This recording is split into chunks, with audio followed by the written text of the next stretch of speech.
Panalangin pa sa mga biyaya.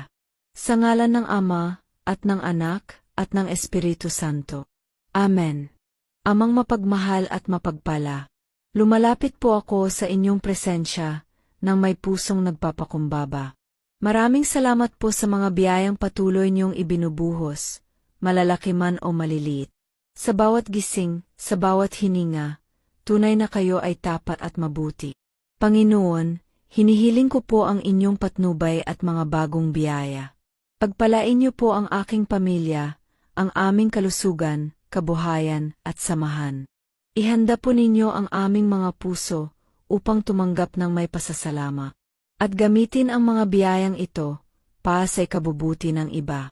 Naway patuloy niyong liwanagan ang aming landas. Bigyan kami ng lakas sa mga hamon at karunungan sa bawat pasya. Turuan ninyo kaming magtiwala sa inyo